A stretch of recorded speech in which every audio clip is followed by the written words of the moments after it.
condition. God is indeed the ruler of the world. Amen. God is indeed the champion. The champion of the world. I love that definition for God. The champion. Because we know that we are in the battle, right? And in this battle, it's two entities. It's God and it's the devil. Only one person could win. The champion. God. Amen. Thank you all again for being here, and Tate for inviting me here as always. Pastor Sister Tate, I'm glad to be in the house of God. Amen. God is so merciful. Let us pray.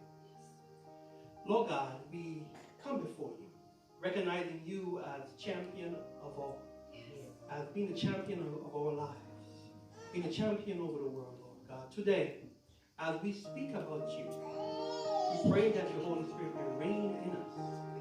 We pray, Lord Jesus, that your Holy Spirit will fall upon us. We pray that you will be praised. In Jesus' name we pray. Remove me, God. Fill this spot with you. In Jesus' name we pray. Amen. When I was a teenager, my brother and I was bored. We were very, very bored. And you know, when you're bored, the devil finds idle things for you to do. So one day, that same day, my brother started to pick up stones and throw it at birds. And then there was a bird on the power line sitting there. And he would take up some stones and he would throw it at the bird, and the bird would just duck. He would throw another stone at the bird, and then the bird would just duck. And then he would throw it again, and the bird would just duck. And I was quite amused by that. I mean, he can't hit a bird off of a power line. So I started to pick up stones as well. And I decided to go and join the fun. So I took up some stones. And surely I'm going to hit this bird. So I fling the stones at this bird. And he just ducked. And my brother stopped flinging his stones and he watched me. And I fling another stone at this bird and he ducked again. I said, okay, I got you. I'm going to fling this stone from a different angle this time. So I fling it from down up, a different angle to try to hit it. And he just ducked. Oh, okay. I was like, this bird is something else. Okay. So then my brother joined in and we tag teamed this bird. So we start flinging stones, and we were flinging stones, and the bird would just duck, like a game of dodgeball or something. So we were flinging stones, and then I started getting frustrated, so I started flinging stones faster and faster and faster, and my heart started beating, and I started getting angry, and I started flinging more stones, and the bird just duck, and then finally impact. Wow! Feathers everywhere. In the book of 1 Samuel chapter 17, David were gathering stones to throw as well. Yeah. Today's message is called, do not underestimate the stones that we throw. Amen. Do not underestimate the stones that we throw. You see, David, he was a shepherd boy, per se. And he lived with his father, Jesse. Jesse was from the tribe of Judah. And around that time, it was a war going on between the Israelites and the Philistines. And the tribe of Judah joined the Israelites in that battle as well. So they ganged up, just like my brother and I ganged up on that bird. They ganged up to try to defeat the Philistines. Now, the Philistines were there to battle Israel, but Israel would not battle back with Philistines. And you're going to find out why in a moment. The king of the Israelites were Saul, King Saul. Saul was big. He was head and shoulders above all the other Israelites. He was the man who was supposed to lead Israel into fighting and conquering the Philistines. But he was not able to go there and fight. Saul was scared. Why? Because for 40 days, he has this big, ginormous beast of a man called Goliath. The Philistine had a secret weapon, and this weapon had broad chest, a javelin in his hand, bronze armor. He was big and huge, strong. And for 40 days, he went and he told the Israelites that I am going to defeat you. For 40 days, he had more smack talk than Muhammad Ali. Ooh, that's a lot of smack talk. He was telling the Israelites, you cannot defeat me. Give me your best man. You cannot touch me. Give me your best man. As a matter of fact, your God can't even beat me. He was talking about their God, Yahweh, the one and only true God. All right now. And Saul, since he already knew that the Holy Spirit had left him for his disobedience to Yahweh, he did not want to fight Goliath. Sure enough. So Jesse, David's father, one day, he sent David over to the war with some food to replenish them. And while David was there, he saw all the Israelites scared. And this Goliath, this mammoth of a man, was taunting his God, was taunting the Israelites, was taunting his people. David looked around in amazement and he see that God's army was scared of one man. The same God who they know parted the Red Sea. The same God who they know could bring water from a rock. The same God who they know rained down plagues from heaven and defeat Egypt along with its Pharaoh. This is the God that the Israelites served. However, they were scared of one man. So David inquired about this. And David was uneasy about this thing, Joffrey. You know, he got upset. And he was asking and inquiring over and over again until the people sent him to Saul, King Saul. So David went into the courts of Saul. And when you look in chapter 17 there of 1 Samuel, you will see that Saul didn't say anything first. David was the one who first started speaking. He was confident. And he said to Saul, I will battle the Philistine. I will defeat this beast of a man. I will face Goliath. Saul, I'm quite sure he was shocked. David was a little boy. And Saul told David, you will fight Goliath? How can you? You're just a youth. You're just a boy. The Hebrew there, you use the word na'ar, which means a boy. He was just a little boy. And he said, you're a youth, you're a boy. And Goliath was fighting. He was a man of war since his youth. How can you defeat this man? So David intended to impress Saul. And he said that, Saul, I was tending my father's sheep. And a lion came to take one of the sheep. And I snatched the sheep from his mouth. And then I smote the lion and I killed him. And then another time, a bear came to do the same thing. And I took the bear and I held him by his beard and I smote him and I killed the bear as well.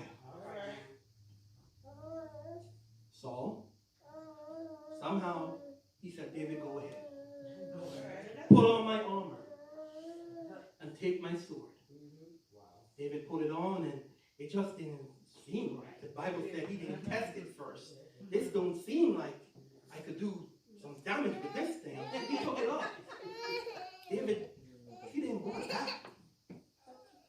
So David instead, what he did is that he went onto the war ground and he took 5 smooth stones. 5 smooth stones. Yes. Now, before the war even started between David and Goliath, I want to let you know today that stones were already being thrown. These were stones of words. Okay. You see, Goliath came out and he started smack talking God and the Israelites. Your God is nothing. Look at you.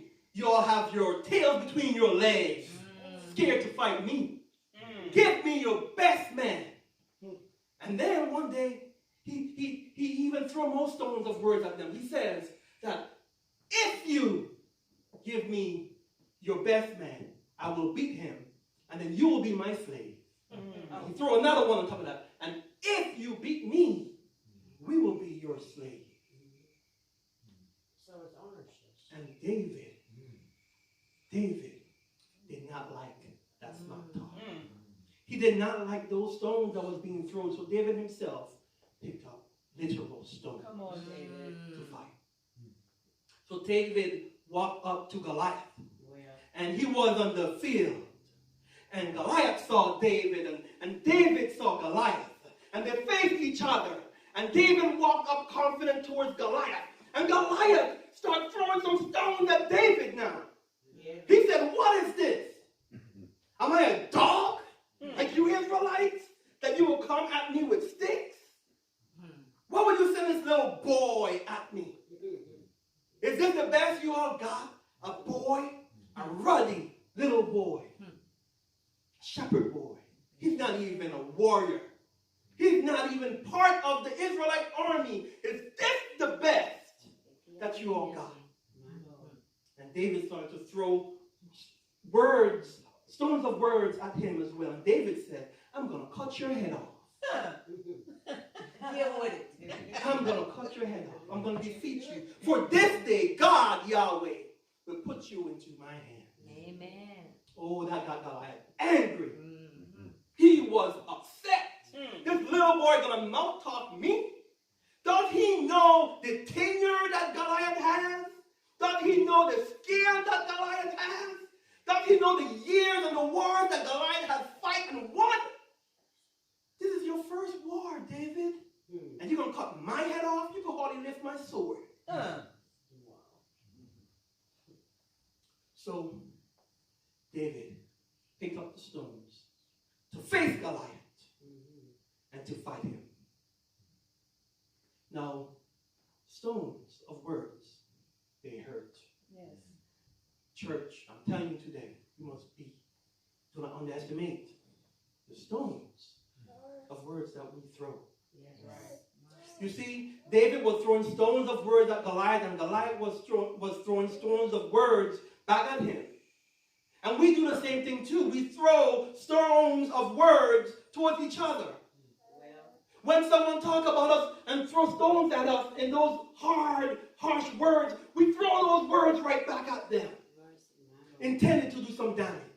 At our jobs, when our boss will tell us things that we don't like, and our co-workers will tell us things that we don't like, they throw those stones of words at us. And guess what? We throw it right back at them, intent to hurt them. At school, when we're there learning and we have people gossiping about us. In church, when we see people talking about us and spreading rumors about us in church. And we get so angry just like Goliath that we throw stones right back at them in the form of gossip, in the form of harsh words, in the form of words intended to hurt someone. But we should not underestimate the stones that we throw. Come on. You see, have you ever noticed that David, he could have used a sword. He could have used a cannon. He could have used a javelin. He could have used some type of weapon against this mammoth called Goliath. But he chose a stone. Why? You see, stones have no eyes. Have you ever seen one with an eye on it? When you take a stone and you fling a stone at something, you cannot stop the stone when you fling it. That's right. When you pitch a stone and it goes after a window, the only thing you can do is brace for impact. You cannot stop that stone. If you fling a stone at someone walking away, you can't say, hey, stone, come back. Hey, stone, turn left. Hey, stone, turn right. You cannot say that. The stone is going to accomplish its job wherever you throw it. Yes. Likewise, words, stones of words, we cannot take it back when we say it. Amen. Stones of words, we cannot control the damage that it does. Stones of words hurt people. And we cannot control it when we let it go. That's right. And Goliath and David was about to fight each other. Now, I wonder to myself, why did David choose smooth stones? If I was going to fight Goliath, I would have looked for a stone that had a point in it, a sharp stone, a rugged, hard stone with edges on it. I want to look for a stone that could do some type of damage. Maybe a big, heavy stone. I don't know. I would just fling the biggest stone I could. I don't know. But David, he went to the brook and he chose 5 smooth stones. You see, when we throw stones at each other, it's not the stones of words that we throw. It's not the ones that is designed to hurt, like the harsh words that we speak to each other. It's not the words that we fling back at someone to really hurt them. It's not the words, the bad words, the words that we could conjure in our mind that we think will hurt this person. It's not those stones that does the worst damage. It's the slick, smooth words that we say. Amen. Those are the stones that does the most damage. And David knew that when he chose those stones from the brook. You see, a stone in the brook is smooth because the river had corroded those stones and made them smooth. And then it also been in the water all the time, so it was waterlogged. It was heavy. And even though it's a small stone, the stone is full of H2O. Come on. It's hard. And it's smooth so it could sail through the air and gain speed as it goes. That's exactly what those smooth, slick words we say does when it comes through our mouth. Sometimes we say them and we try to hold it back, but it came out anyway. And then when it hits those who we say that, when it hits them, it does unreversible damage sometimes. Slick words like, I wish your baby had died. Slick words that we say to each other like, you should have got in that accident. Slick words that we say to each other, that's why you went through a divorce. Slick words that we say to each other, that's the reason why this happened to you, because you did this or that. Yeah. Slick words that we say to each other, like, you need to go ahead and change your clothes. Slick words that we tell to each other that's the reason why your wife left you. Slick words, those are the words that hurt people the most. Slick, smooth words is those words that do detrimental damage. Do not underestimate the words that we throw. Yes. You see? So David walked up.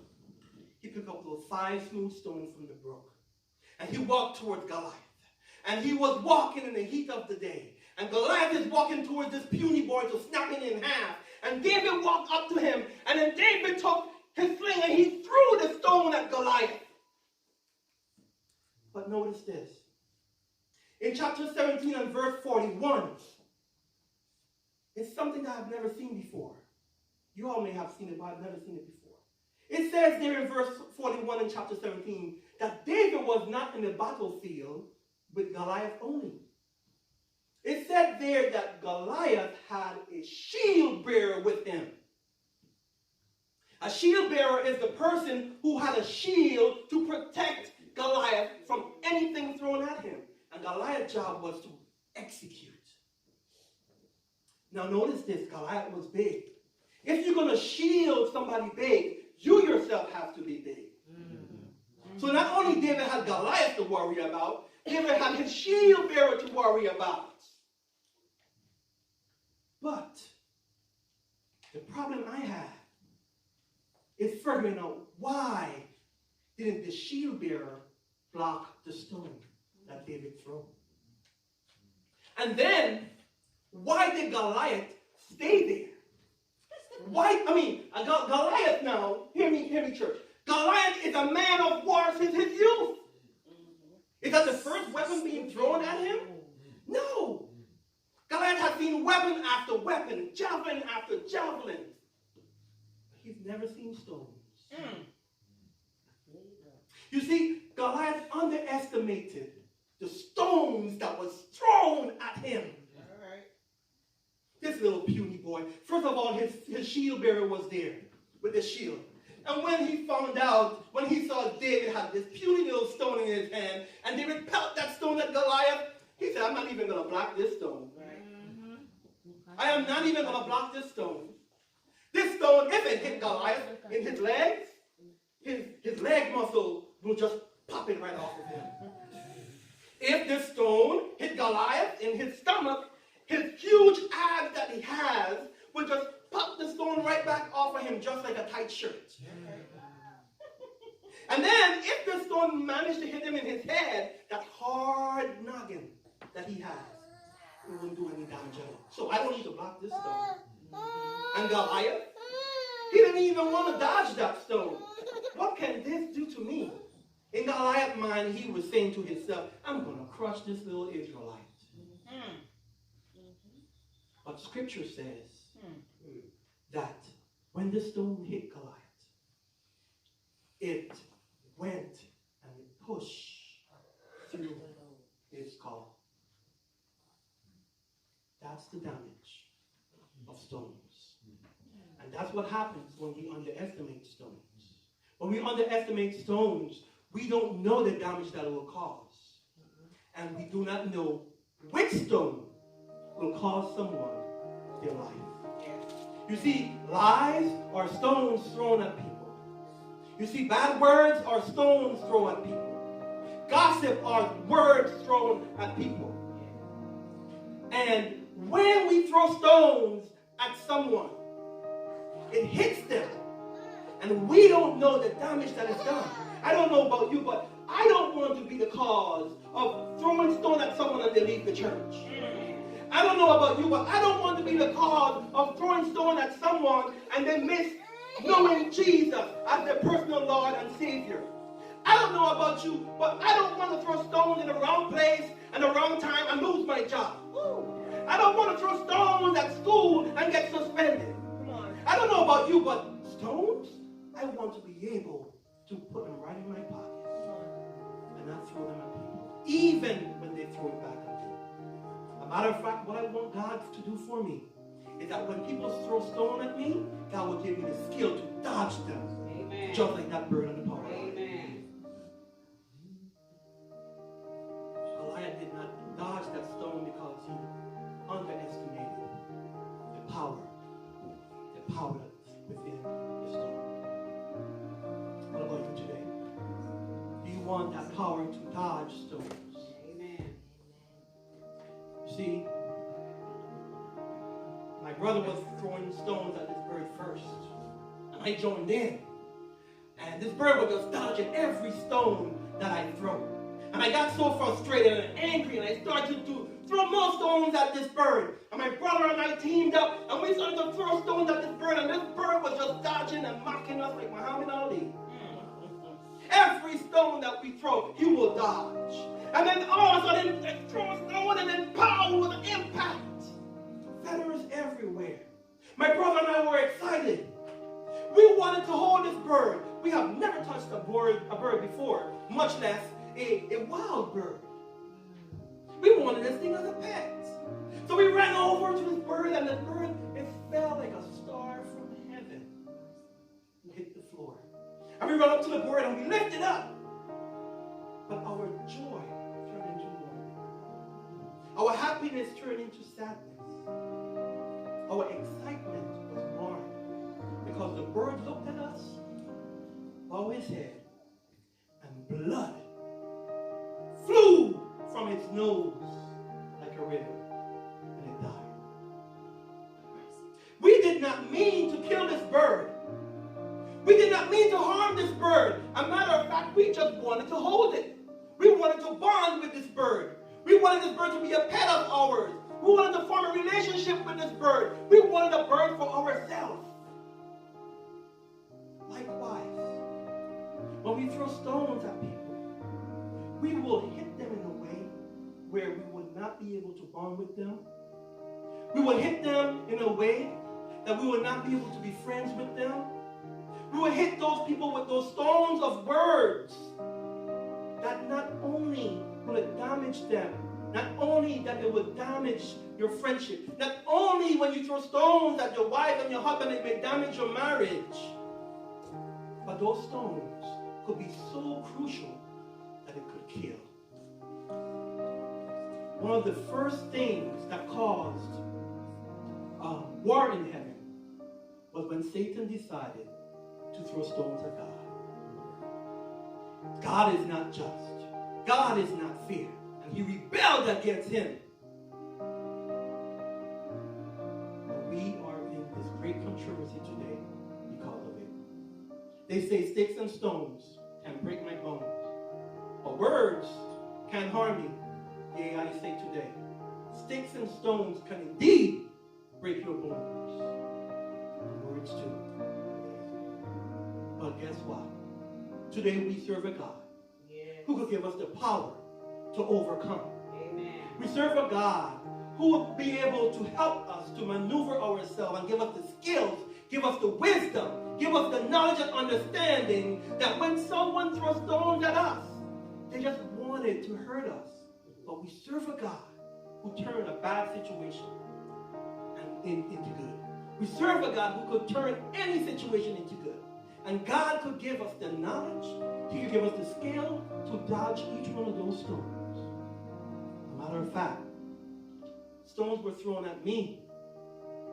And when I dodge them, every time I would dodge those stones, I got a little closer to the person. Every time I dodge those stones, I got a little closer to the person.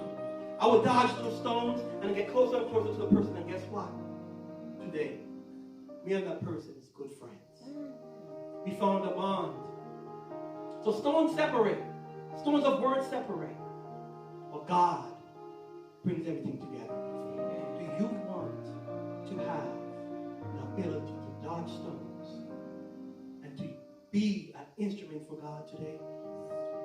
Do you want God to give you the power, not just to take down the Goliaths in your life, but the power to dodge them? Do you believe that we serve a God who could do wonderful things through you and through us? If that's the case, today let's stand as we pray. Father God, we come to you today,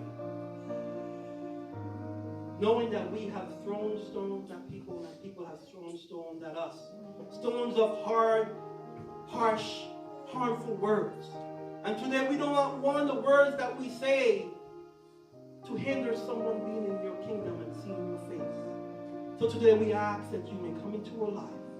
Today that we ask that you may give us the skill, that you may give us the strength, that you may give us the know-how to dodge those stones, Lord God, that is being thrown at us, and to prevent us from throwing stones back. That those words that comes out of our mouth will exemplify this fruit of the Spirit that lives in us. We will only say words of joy. We will only say words of peace. We will only say words of long suffering. We will only say words to lift up our brothers and our sisters. We will only say words to encourage someone. We will only say words that will give you glory. Today we ask you that you may give us that today. Thank you, Lord. In Jesus' name we pray.